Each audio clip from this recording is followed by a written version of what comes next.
우연처럼 찾아온 집. 전기료, 독촉장을 세 번째 받던 날 인력소에서 연락이 왔다. 한국전력공사라는 빨간 글씨가 적힌 봉투를 보는 순간 가슴이 철렁 내려앉았다. 이미 2달째 밀린 전기료가 30만 원을 넘어서고 있었다. 월세도 이달 말까지 내지 못하면 집에서 쫓겨날 판이었다. 그때 핸드폰이 울렸다. 고액 간병이라는 단어가 내겐 구원처럼 들렸다. 서윤 씨, 좋은 자리 하나 나왔어요. 지방이긴 하지만 급여가 괜찮거든요. 전화 너머 인력소 직원의 목소리는 평소보다 밝았다. 얼마나요? 내 목소리에는 간절함이 배어 있었다. 월 500만 원. 어떠세요? 순간 귀를 의심했다. 진짜요? 뭔가 조건이 까다로운 건 아니죠? 여성 기업인이신데 지금 의식불명 상태라서 24시간 간병이 필요해요. 식사 준비나 청소는 따로 하녀분이 계시고 그냥 옆에서 지켜보기만 하면 돼요. 돈이 절실했던 나는 망설임 없이 수락했다. 어차피 선택의 여지가 없었다. 다음 날 아침 낡은 여행 가방 하나만 챙겨서 집을 나섰다. 가진 옷이라고는 몇 벌뿐이었고 책 몇 권과 화장품 조금이 전부였다. 버스로 3시간을 달려 도착한 곳은 시골 마을이었다. 공기가 맑고 산들이 첩첩이 둘러싸인 조용한 곳이었다. 서울의 매연과 소음에 지쳐있던 내 몸과 마음이 조금씩 편안해지는 것을 느꼈다. 버스 정류장에서 택시를 잡았다. 기사 아저씨는 인상이 좋은 50대 남성이었다. 아가씨, 이 집 처음 와보나? 동네에서 유명한 집이요. 어떻게요? 오윤희 여사 집. 옛날엔 동네 제일 부자였지. 큰 사업하시던 분인데 몇 년 전부터 몸이 안 좋으셔서. 근데 요새 좀 이상하다는 소문이. 기사 아저씨는 말끝을 흐렸다. 무슨 소문이요? 아니야. 그냥 동네 어른들 헛소리지 뭐. 신경 쓰지 마. 택시가 좁은 시골길을 따라 올라가더니 커다란 대문 앞에 멈췄다. 거대한 한옥 문이 삐걱거리며 열리는 소리가 들렸다. 문고리가 낡아서 그런지 특유의 쇠 냄새가 났다. 처음 와보는 곳인데 왜 이렇게 익숙할까? 가슴이 두근두근 뛰기 시작했다. 이상한 기시감이 온몸을 감쌌다. 마치 어릴 적 꿈에서 본 듯한 느낌이었다. 발걸음을 옮길 때마다 자갈이 밟히는 소리가 또렷하게 들렸다. 정서윤 씨죠? 저는 며느리 박미라입니다. 40대 초반으로 보이는 여성이 나를 맞았다. 차가운 인상의 입꼬리는 살짝 올라가 있었지만 눈빛은 전혀 웃고 있지 않았다. 안녕하세요. 잘 부탁드려요.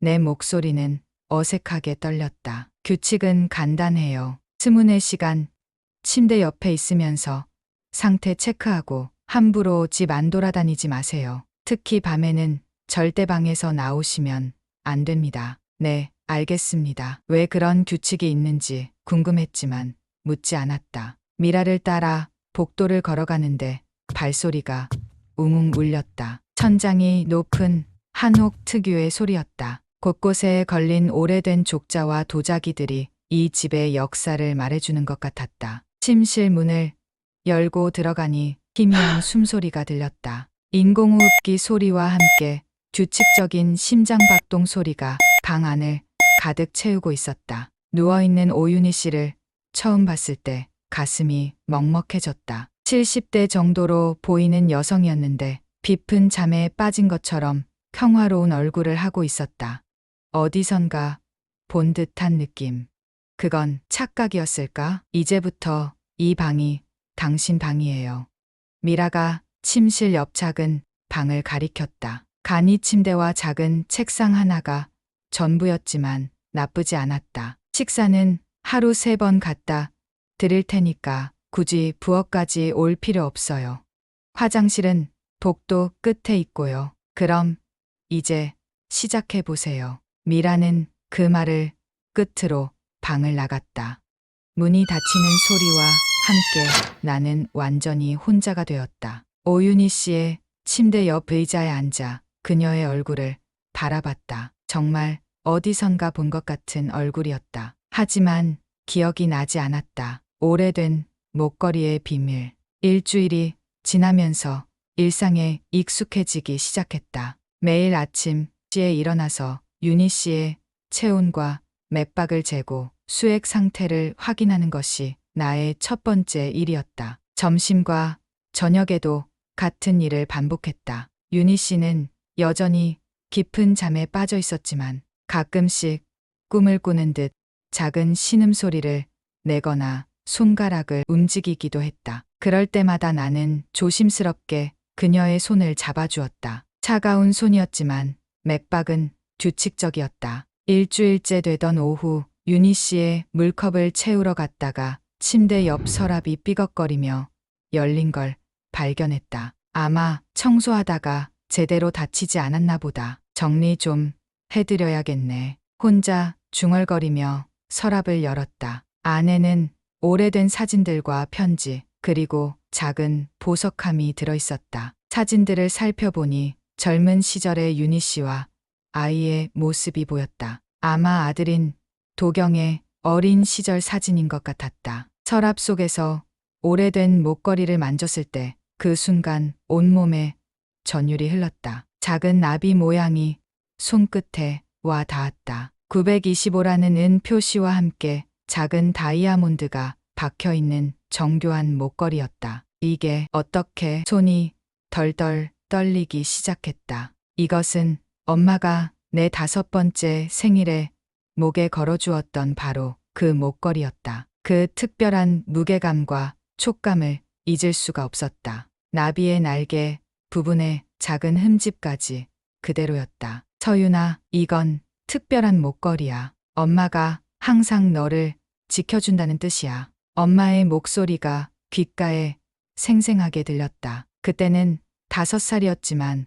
엄마의 따뜻한 손길과 함께 목걸이를 걸어주던 순간을 선명하게 기억하고 있었다.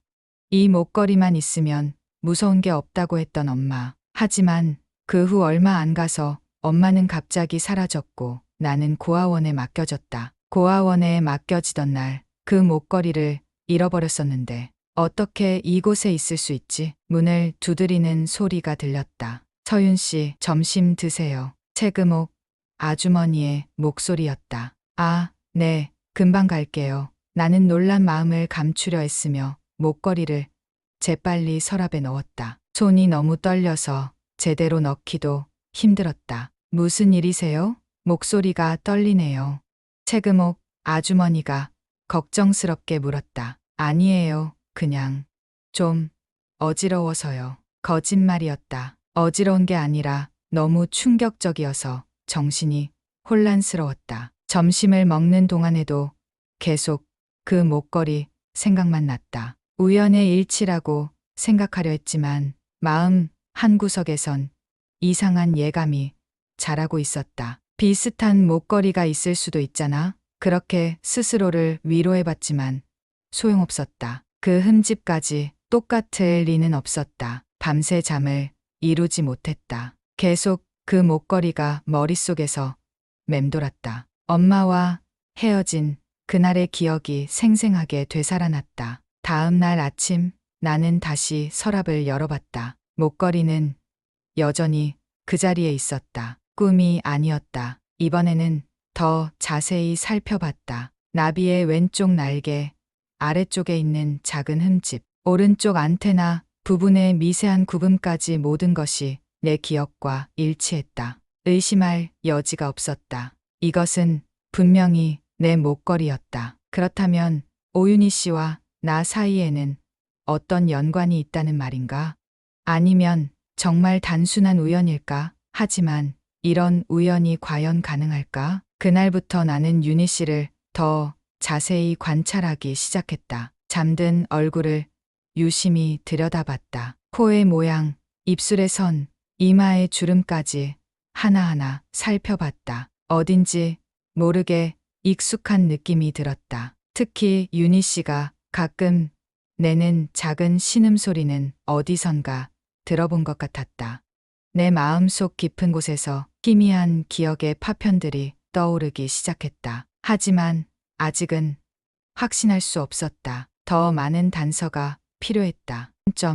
속삭이는 하녀. 며칠 더 지나면서 채금옥 아주머니와 점점 가까워졌다. 60대 중반의 그녀는 이 집에 20년 넘게 살면서 온갖 일을 다 겪어본 살아있는 역사였다. 아침마다 윤희 씨 방 청소를 와서 이런저런 이야기를 들려주었다. 젊은 시절의 윤희 씨가 얼마나 아름답고 똑똑했는지, 사업 수완이 얼마나 뛰어났는지에 대한 이야기들이었다. 그 이야기를 들으면서 나는 더욱 윤희 씨에 대해 궁금해졌다. 어느 날 오후 채금옥 아주머니가 평소와 다른 표정으로 내 방에 왔다. 주변을 살피더니 목소리를 낮추고 말했다. 서윤 씨, 있잖아요. 뭔가 말하고 싶지만 망설이는 표정이었다. 네, 뭐요? 나도 덩달아 목소리를 낮췄다. 아드님하고 며느리, 뭔가 이상해요. 어떻게요? 내 가슴이 두근거리기 시작했다. 며느리가 밤마다 마님 방에 와서 이상한 짓 해요. 수액 바꾸고 나서 뭔가 바스락거리는 소리도 나고. 바스락거리는 소리요?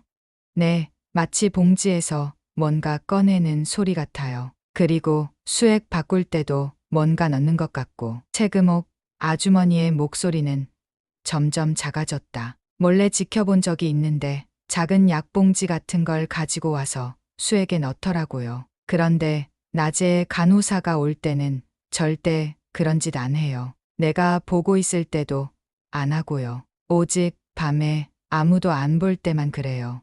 정말요? 내 목소리에 놀라움이 배어 있었다. 그리고 아드님이랑 며느리가 귓속말로 하는 얘기도 들었어요. 언제까지 이럴 거냐? 빨리 정리하자는 식으로. 정리라는 게 뭘까요? 서윤 씨, 제가 너무 예민한 걸까요? 채금옥 아주머니의 얼굴에는 걱정이 가득했다. 20년 넘게 이 집에서 살면서 마님을 모셔온 그녀로서는 이런 상황이 견디기 힘든 것 같았다. 아니에요. 충분히 이상하네요. 나도 그동안 느꼈던 묘한 위화감이 이제야 설명이 되는 것 같았다. 채금옥 아주머니는 더 많은 이야기를 들려주었다. 며느리 박미라가 이 집에 온 것은 3년 전이었다. 처음에는 윤희 씨도 며느리를 무척 좋아했다고 했다. 하지만 윤희 씨가 병으로 쓰러진 후부터 미라의 태도가 변했다는 것이었다. 예전에는 정성스럽게 간병했는데 요즘에는 대충대충 하고 자주 짜증을 낸다고 했다. 그리고 남편인 도경과 함께 윤희 씨의 회사 일에 개입하려고 한다는 것이었다. 마님이 의식을 잃기 전에 유언장을 새로 쓰셨거든요. 내용은 모르지만 며느리가 그 얘기만 나오면 얼굴이 새파래져요.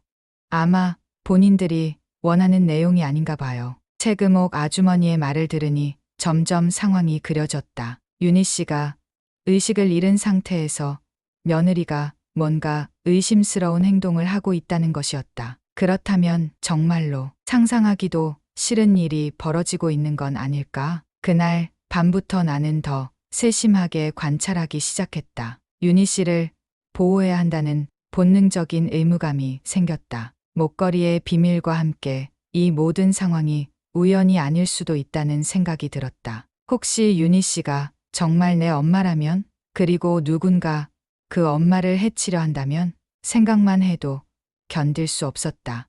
서윤 씨, 조심해요. 채금옥 아주머니가 내 손을 꽉 잡았다. 들키면 우리 둘 다 위험할지도 몰라요. 알겠어요. 그래도 이대로 둘 수는 없잖아요. 무언가 큰 일이 벌어지고 있다는 확신이 들었다. 며느리의 이상한 행동, 채금옥 아주머니의 증언, 그리고 내가 발견한 목걸이까지. 모든 것이 하나의 그림으로 맞춰지고 있었다. 나는 반드시 진실을 밝혀내야만 했다. 윤희 씨를 위해서, 그리고 혹시 모를 나 자신을 위해서. 이제부터는 정말 조심스럽게, 하지만 놓치지 않고 모든 것을 지켜봐야겠다고 다짐했다. 들키면 끝장. 채금옥 아주머니의 경고를 들은 후 사흘이 지났다. 그동안 나는 평소보다 더 조심스럽게 행동했다. 낮에는 평범하게 간병 일을 하고 밤에는 문틈으로 복도를 주시했다. 하지만 아직까지 별다른 일은 일어나지 않았다. 혹시 채금옥 아주머니가 과민 반응을 한 건 아닐까 하는 생각도 들었다. 그런데 그날 밤 10시경 드디어 기다리던 순간이 왔다. 복도에서 발소리가 들렸다. 평소보다 조심스러운 발걸음이었다. 슬리퍼를 신고 살금살금 걷는 소리였다. 박미라가 뭔가를 들고 오고 있었다. 플라스틱 바스락거리는 소리와 함께 액체가 출렁거리는 소리도 들렸다. 아마 수액 봉지인 것 같았다. 지금이다. 나는 조심스럽게 침대에서 일어났다. 윤희 씨가 깨지 않도록 최대한 조용히 움직였다. 화장실에 간다고 거짓말을 준비하고 방문을 살며시 열었다. 복도는 어둠 속에 잠겨 있었다. 벽에 걸린 시계 소리만 똑딱똑딱 울리고 있었다. 나는 복도 모퉁이에 숨어서 휴대폰 녹화 기능을 켰다. 화면이 희미하게 밝아지는 것이 들킬까봐 걱정됐지만 증거를 남기기 위해서는 어쩔 수 없었다. 손이 너무 떨려서 휴대폰을 제대로 잡기도 힘들었다. 윤희 씨 방 문이 조용히 열리는 소리가 들렸다. 이번에도 같은 양으로 박미라가 혼자 중얼거리는 소리였다. 목소리는 낮았지만 복도에 울려서 또렷하게 들렸다. 뭔가 바스락거리는 소리가 났다. 작은 봉지에서 무언가를 꺼내는 소리였다. 채금옥 아주머니 말이 맞았다. 정말로 뭔가 이상한 일이 벌어지고 있었다. 수액 스탠드가 움직이는 소리, 비닐봉지가 벗겨지는 소리, 그리고 액체에 뭔가 섞이는 소리까지 모든 것이 선명하게 들렸다. 이제 정말 얼마 안 남았어. 박미라의 목소리에는 묘한 만족감이 배어 있었다. 그 말을 듣는 순간 온몸에 소름이 끼쳤다. 정말로 윤희 씨를 해치려는 것이 분명했다. 더 이상 의심할 여지가 없었다. 그때였다. 한 발짝 더 가까이 가려다가 바닥에 있던 걸레통을 발로 건드려서 소리가 났다. 철컥하는 소리가 복도에 울렸다. 아, 나도 모르게 작은 소리가 나왔다. 심장이 터질 것 같았다. 누구야? 박미라의 날카로운 목소리가 들렸다. 방에서 나오는 발소리가 점점 가까워졌다. 나는 재빨리 화장실로 뛰어들어갔다. 문을 잠그고 변기에 앉아서 숨을 죽였다. 서윤 씨, 뭐 하는 거예요? 화장실 문 밖에서 박미라의 목소리가 들렸다. 의심에 가득 찬 목소리였다. 아, 화장실 왔어요. 배가 좀 아파서요. 최대한 자연스럽게 대답하려 했지만 목소리가 떨렸다. 지금 뭔 소리 났어요? 휴지통 건드렸어요. 죄송해요. 변명이 통할까? 한참 동안 밖에서 아무 소리도 들리지 않았다. 박미라가 의심하고 있는 것 같았다. 정말 우연히 화장실에 간 것처럼 보이려고 물을 내리고 세면대에서 손을 씻었다. 모든 소리를 일부러 크게 냈다. 그리고 몇 분 더 기다렸다가 나왔다. 복도는 조용했다. 박미라는 이미 돌아간 것 같았다. 한참 후에야 미라의 발소리가 멀어졌다. 그녀가 완전히 사라질 때까지 기다렸다가 조심스럽게 내 방으로 돌아왔다. 손이 덜덜 떨렸지만 결정적인 증거를 잡았다는 안도감이 컸다. 휴대폰 동영상을 확인해 보니 비록 어둠 속이라 화면은 잘 보이지 않았지만 박미라의 목소리는 선명하게 녹음되어 있었다. 이제 확실했다. 누군가 윤희 씨를 해치려 하고 있었다. 그리고 그 누군가는 바로 며느리 박미라였다. 더 많은 증거를 모아야 했다. 하지만 이제는 정말 조심해야 했다. 들키면 나도 위험할 수 있었다. 박미라의 수상한 행동을 목격한 후 나는 더 이상 가만히 있을 수 없었다. 윤희 씨가 정말 내 엄마일 가능성과 함께 그녀가 위험에 처해 있다는 확신이 들었다. 하지만 감정적으로 행동해서는 안 되었다. 확실한 증거가 필요했다. 그래서 채금옥 아주머니에게 도움을 요청하기로 했다. 다음 날 아침 청소를 온 그녀에게 조심스럽게 말을 꺼냈다. 아주머니, 제가 부탁 하나 드려도 될까요? 뭔가요? 아주머니도 내 심각한 표정을 보고 긴장한 것 같았다. 혹시 윤희 씨 머리카락 좀 구해주실 수 있나요? 머리카락요? 왜요? DNA 검사를 해보고 싶어서요. 내 말에 아주머니는 깜짝 놀란 표정을 지었다. 혹시 서윤 씨가 마님과 무슨 관계가 있다는 거예요? 아직은 확실하지 않아요. 하지만 확인해 봐야겠어요. 채금옥 아주머니는 한참 고민하더니 고개를 끄덕였다. 알겠어요. 빗에 있는 머리카락 몇 개 정도야 문제없죠. 하지만 정말 조심해야 해요. 절대 들키시면 안 돼요. 고마워요, 아주머니. 정말 고마워요. 그날 저녁 아주머니는 작은 봉투에 담긴 머리카락 몇 개를 가져다 주었다. 마님이 젊으셨을 때부터 쓰시던 은빛에서 가져온 거예요.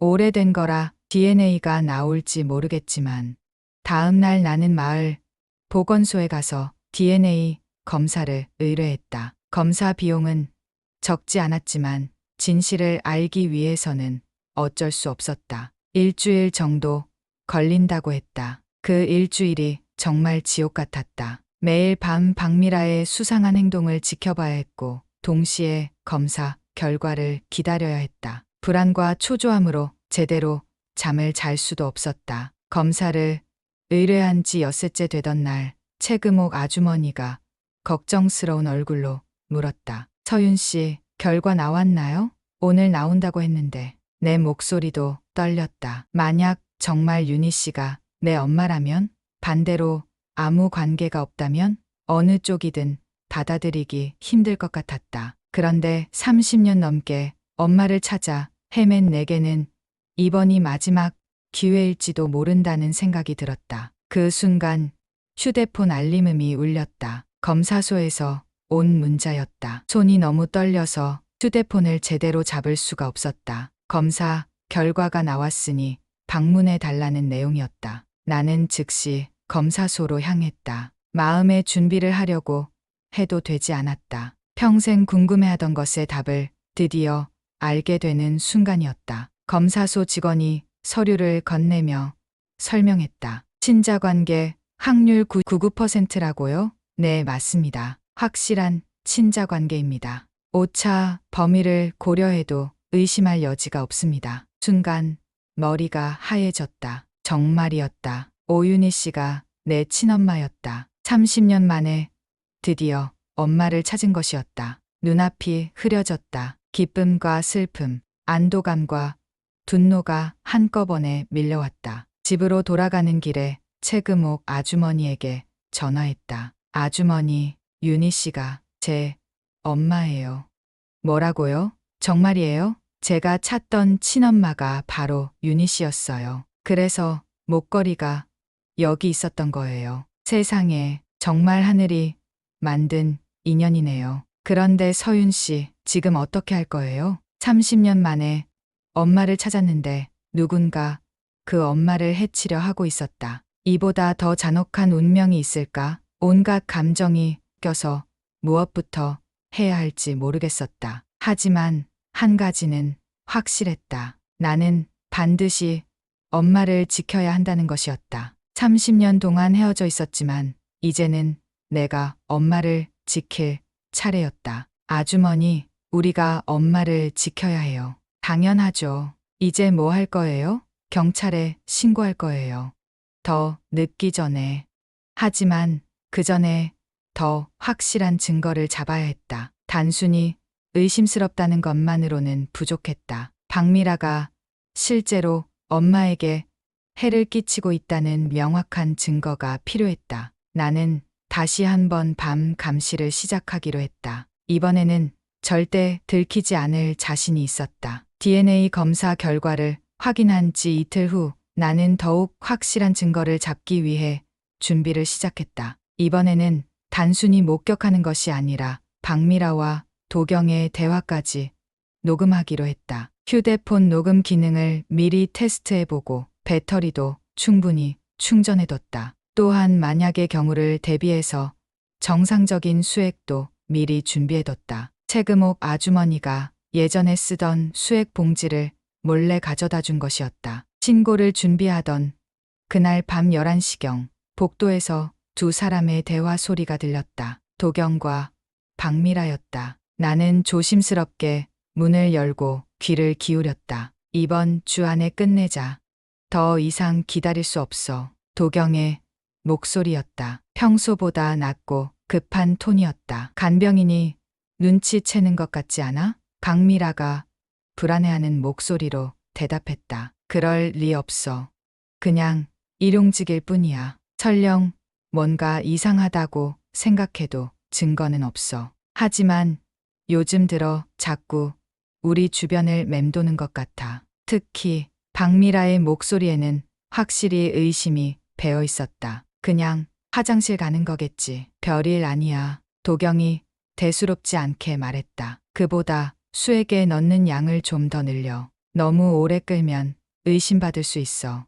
알겠어. 이번 주면 모든 게 끝날 거야. 유 원장도 우리 마음대로 바꿀 수 있고. 두 사람의 대화는 점점 구체적이 되어갔다. 휴대폰으로 대화를 모두 녹음했다. 이제 더 이상 망설일 수 없었다. 그들이 정말로 윤희 씨를 죽이려 한다는 확실한 증거를 잡았다. 30년 만에 찾은 엄마를 이런 식으로 잃을 수는 없었다. 다음 날 아침 일찍 나는 경찰서에 전화했다. 경찰서요? 살인미수를 신고하고 싶어요. 증거가 있으신가요? 동영상이랑 녹음 파일 모두 있어요. 그리고 독이 든 수액도 보관해뒀습니다. 경찰관은 진지하게 내 말을 들었다. 곧 출동하겠으니 현장을 보존해달라고 했다. 나는 즉시 채금옥 아주머니에게 상황을 알렸다. 그리고 경찰이 오기 전까지 증거를 보호하기 위해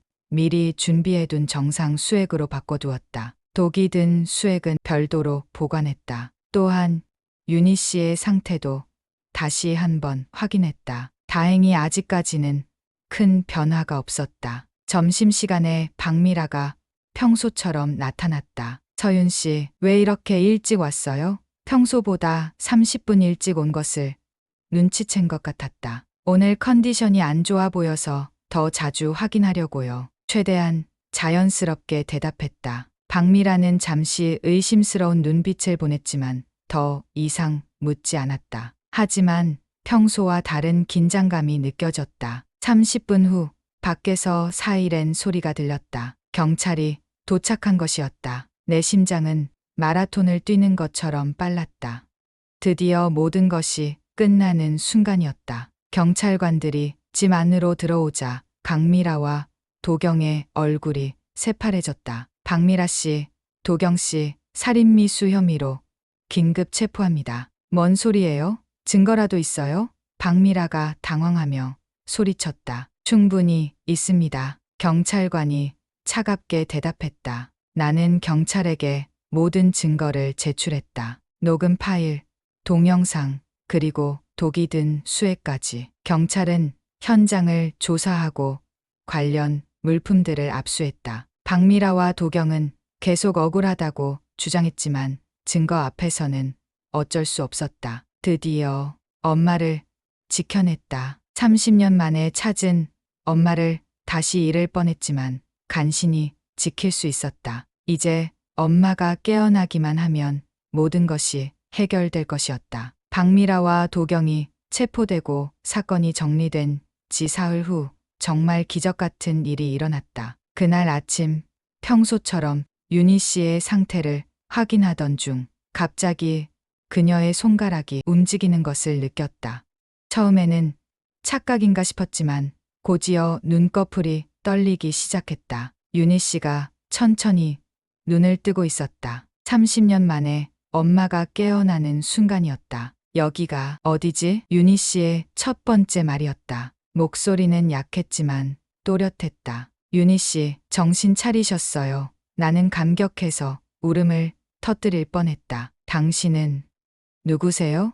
윤희 씨가 나를 바라보며 물었다. 30년이라는 세월이 흘렀으니 당연히 나를 알아보지 못할 것이었다. 하지만 나는 그녀를 한 번에 알아볼 수 있었다. 엄마의 눈빛, 엄마의 목소리, 모든 것이 기억 속 그대로였다. 저는 정서윤이에요. 내 목소리는 떨렸다. 이제 모든 것을 말해야 할 시간이었다. 서윤이라고요? 윤희 씨의 눈이 커졌다. 뭔가 기억이 떠오르는 것 같았다. 혹시 30년 전에 딸을 잃어버리신 적이, 내 말을 끝까지 듣기도 전에 윤희 씨의 눈에서 눈물이 흘러내렸다. 서윤아, 정말 우리 서윤이야? 엄마도 나를 기억하고 있었다. 이거 제가 5살 때 잃어버린 목걸이예요. 나는 서랍에서 그 목걸이를 꺼내서 보여줬다. 윤희 씨는 목걸이를 보자마자 더욱 심하게 울기 시작했다. 내 딸, 정말 내 딸이구나. 30년 동안 너를 찾고 있었는데. 엄마의 목소리는 기쁨과 슬픔이 뒤섞여 있었다. 저도요, 엄마. 저도 평생 엄마를 찾고 있었어요. 30년 만에 재회였다. 두 사람이 서로를 꼭 껴안는 순간 모든 것이 제자리를 찾은 것 같았다. 30년 동안의 그리움, 외로움, 절망이 모두 이 한순간으로 보상받는 것 같았다. 엄마는 여전히 엄마였고 나는 여전히 엄마의 딸이었다. 시간이 아무리 흘러도 변하지 않는 것이 있다는 걸 깨달았다. 할머니, 깨어나셨어요? 문이 열리면서 태민이가 뛰어들어왔다. 윤희 씨의 손자였다. 아직 고등학생인 앳된 얼굴의 소년이었다. 태민아, 윤희 씨가 손자를 보며 미소 지었다. 그리고 이분은 내 고모야. 고모요? 태민이가 놀란 표정으로 나를 바라봤다. 안녕, 태민아. 고모가 늦게 나타나서 미안해. 나는 조카에게 인사했다. 태민이는 처음에는 어리둥절해했지만 상황을 설명해 주자 금세 이해했다. 그리고 진심으로 기뻐해줬다. 이제 할머니를 지켜줄 사람이 한 명 더 생겼네요. 태민이의 순수한 기쁨을 보니 내 마음도 따뜻해졌다. 비로소 완전한 가족이 되었다. 엄마, 나, 그리고 태민이. 작지만 소중한 우리만의 가족이었다. 하지만 행복도 잠깐 우리에게는 더 큰 시련이 기다리고 있다는 것을 그때는 몰랐다. 며칠 후 태민이에게 충격적인 소식이 전해질 줄은 꿈에도 몰랐다. 운명은 우리에게 또 다른 시험을 준비하고 있었다. 하지만 그 순간만큼은 정말 행복했다. 30년 만에 되찾은 가족의 소중함을 온몸으로 느끼고 있었다. 가족이 다시 뭉친 기쁨도 잠시. 일주일 후 우리에게 청천벽력 같은 소식이 전해졌다. 태민이가 학교에서 시력 검사를 받던 중 이상 소견이 발견되어 정밀 검사를 받게 된 것이었다. 처음에는 단순한 근시 정도로 생각했다. 하지만 검사 결과는 우리 모두를 절망에 빠뜨렸다. 희귀한 유전성 안질환으로 점진적으로 시력을 잃어가는 병이었다. 진행 속도가 생각보다 빠릅니다. 의사의 말에 우리는 모두 충격을 받았다. 이대로 두면 1년 안에 완전히 실명할 가능성이 높아요. 각막 이식이 유일한 방법입니다. 하지만 적합한 기증자를 찾기가 쉽지 않고 찾는다 해도 시간이 많이 걸릴 수 있습니다. 의사는 심각한 표정으로 설명했다. 태민이는 아직 어린 나이에 이런 시련을 겪어야 한다는 것이 너무 안타까웠다. 그날 밤 윤희 씨는 오랫동안 잠을 이루지 못했다. 다음 날 아침 그녀는 결심한 표정으로 의사에게 말했다. 선생님, 제 각막을 쓸 수 있나요? 엄마의 갑작스러운 제안에 나는 깜짝 놀랐다. 그러시면 안 됩니다. 환자분도 회복 중이시고 다른 기증자를 찾아봐야죠. 의사도 만류했다. 기다릴 시간이 없잖아요. 제 손자가 앞을 못 보게 둘 수는 없어요. 엄마, 안 돼요. 이제 막 만났는데. 나는 엄마를 붙잡고 울었다. 30년 만에 찾은 엄마를 이렇게 보낼 수는 없었다. 서윤아, 이게 내가 손자에게 해줄 수 있는 마지막 선물이야. 그리고 너에게도. 엄마는 내 손을 꼭 잡으며 말했다. 30년 동안 너를 지켜주지 못했잖아. 이제라도 할머니로서, 엄마로서 할 수 있는 일을 하고 싶어. 할머니, 저는 괜찮아요. 그냥 이대로도. 태민이도 눈물을 흘리며 할머니를 말렸다. 하지만 윤희 씨의 결심은 단단했다. 태민아, 할머니 대신 이 회사 잘 지켜줄 거지? 그리고 서윤이도 도와줘. 우리가 함께 쌓아온 모든 것을 지켜나가야 해. 엄마의 목소리에는 깊은 사랑과 걱정이 담겨 있었다. 수술 전날 밤, 엄마와 나는 오랫동안 이야기를 나눴다. 30년 동안 못다한 이야기들을 모두 나누려는 듯이 엄마는 나를 잃었던 그날의 이야기를 들려줬다. 사업 때문에 잠깐 출장을 간 사이 화재가 나서 나를 찾을 수 없었다는 것이었다. 그 후 수십 년 동안 나를 찾아 헤맸지만 결국 찾지 못했다고 했다. 그런 엄마가 간병인으로 온 나를 보고도 바로 알아보지 못한 것을 너무 미안해했다. 수술은 성공적이었다. 의료진의 노력 덕분에 각막 이식이 완벽하게 이루어졌다. 태민이는 다시 세상을 볼 수 있게 되었다. 하지만 엄마는 수술 후 며칠을 버티다가 평안히 잠들었다. 임종을 지키는 내내 엄마는 내 손을 놓지 않았다. 마지막 순간까지 딸을 걱정하는 엄마였다. 고모, 저 열심히 공부해서 할머니 회사 꼭 지킬게요. 장례식 후 태민이가 나에게 다짐했다. 할머니가 물려주신 이 눈으로 할머니의 꿈을 이어갈게요. 그래, 태민아. 우리 함께 할머니가 쌓아올린 모든 걸 지켜나가자. 나도 조카를 꼭 안으며 약속했다. 짧았지만 진정한 가족의 사랑을 느꼈다. 엄마는 떠났지만 그 사랑은 태민이와 나에게 영원히 남을 것이다. 엄마가 목숨을 걸고 지켜준 태민이의 눈을 통해 엄마의 사랑은 계속될 것이다. 이제 우리가 그 사랑을 이어갈 차례였다. 엄마가 꿈꾸던 세상을, 엄마가 사랑하던 가족을 우리가 지켜나갈 것이다.